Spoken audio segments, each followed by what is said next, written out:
Մոսկվայի եւ համայն Ռուսիո պատրիարք Կիրիլի անակնկալ այցը Ադրբեջան մեծ հետաքրքրություն է առաջացրել վերլուծաբանների շրջանում, որ այցը անսպասելի էր, այդ մասին վկայում է այն հանգամանքը, որ պատրիարքն իր հետ ուղևորության չի տարել այլ եպիսկոպոսների։ Հայկական մեդիա դաշտում տեղ գտած հրապարակումներից ելնելով պարզ է դառնում, որ պատրիարք Կիրիլը հերթական ոչ բարեկամական ժեստն է արել ռուս ուղղափառ եկեղեցու կողմից հայերի նկատմամբ։ Հայ փորձագետները ռուսական եկեղեցուն հիշեցնում են ռուս ուղղափառ եկեղեցու որոշ ներկայացուցիչների արտահայտություններն այն հինավուրց ալբանական եկեղեցու վերականգնման անհրաժեշտության մասին, որը ըստ ավանդության ընդգրկում էր այժմ Ադրբեջանին պատկանող տարածքները, այդ թվում նաև վերջերս գրաված Լեռնային Ղարաբաղի Հանրապետության տարածքները։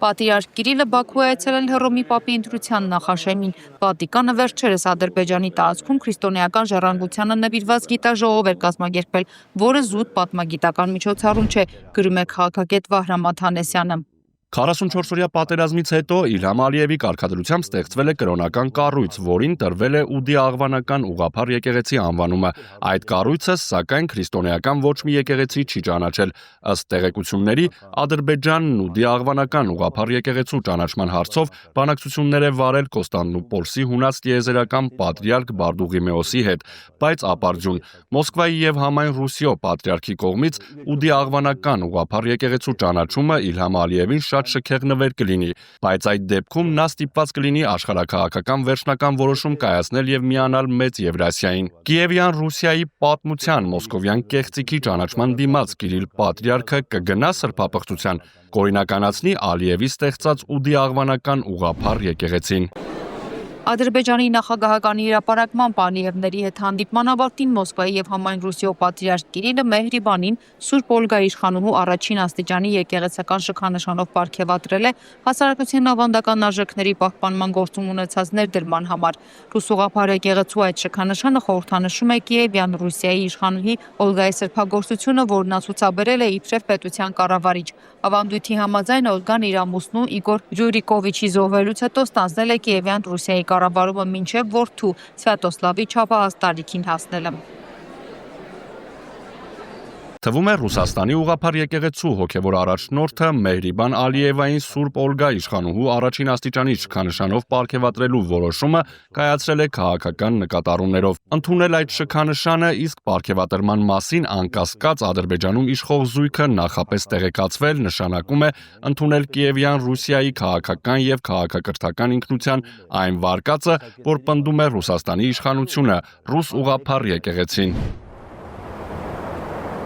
Որքան հիշվում է, ոչ ոք չզայրացավ, չբողոքեց, երբ 2022 թվականի մարտի 22-ին Բաքու այցելեց Ռուսաստանի զինված ուժերի ցամաքային զորքերի հրամանատարի տեղակալ գեներալ դեդապետ Կիմը, եւ նա դեռ Մոսկվա չէր վերադարձել, երբ ադրբեջանցիները տիրացան Փարոխին եւ Քարագլով բարձունքի մի հատվածին, ըստ քաղաքագետի ֆիզիկա աշխարհագրական Արցախի հանձնումն այդպես է սկսվել։ Պատրիարք Կիրիլի Բաքու այցով մեկնարկում է հոգևոր մշակութային քաղաքակրթական Արցախի հանձնումը։ 3 տարի առաջ Հայաստանի իշխանությունը չկարողացավ կանխել նյութական Արցախի հանձնումը։ Այսօր հայ առաքելական եկեղեցին գոնե հրապարակային տիրույթում ոչինչ չի ձեռնարկում, որպեսզի կանխի հոգևոր մշակութային քաղաքակրթական Արցախի հանձնումը։ Եկեղեցու սպասավորները ներքաղաքական խնդիրներ են կարգավորում, գերազանցապես աջակցելով ինստիտուցիոնալ ընդդիմությանը, որն ի դեպ Արցախ վերադարձի հնարավորություն է ներշնչում, բայց եթե հանձնվի նաև հոգևոր քաղաքակրթական Արցախը, էլ ինչ վերադարձ կամ ուր վերադարձ։ Քաղաքական գիտությունների դոկտոր պատմաբան Արմեն Այվազյանն էլ պնդում է, արդար կլիներ, եթե Մոսկվայի եւ համայն Ռուսիո պատրիարք Կիրիլը Արցախի քրիստոնյաների եւ նրանց մշակութային ժառանգության ոչնչացման համար շքանշան շնորհեր ոչ միայն հայակուլ Մեհրիբան Ալիևային, այլև նրա գործընկերոջը Աննա Հակոբյանին։ Նույն անարդար մոտեցումն է դրսևորել նաև Հռոմի ոչ երջանկահիշատակ պապը։ Թեև Հռոմի պապի եւ Կիրիլի տարբերությունը որն է, երբ գործը վերաբերում է հայերին ու թուրքերին, հարցադրում է անում պատմաբանը։ Իսկ եթե խոսենք ավելի լուրջ, ապա Ադրբեջանի ֆաշիստական ռեժիմի խրախուսումը թե Ռուսաստանի, թե Արևմուտքի, թե Չինաստանի կողմից վկայում է ոչ միայն կեղծ պետությունների լիակատար հրաժարումը ցեղասպանությունները կանխելու եւ պատժելու իրենց ստանձնած պարտավորություններից, այլև ազդարարում է այդ համամարտկային ոճրագործությունների միջազգային օրինականացման նոր գործընթացի մեկնարկը։ Այս արյունոտ շղթան վաղ թե ուշ անխուսափելիորեն ծնելու է նոր ցեղասպանություններ աշխարհի տարբեր անկյուններում, ընդ որում ըստ Ըստ ամենայնի հաջորդ թիրախներից մեկը լինելու է դարձյալ Հայաստանը, այս անգամ Հայաստանի Հանրապետության ամբողջ տարածքն ու ազգաբնակչությունը։ Уважаемые граждане России, дорогие ветераны,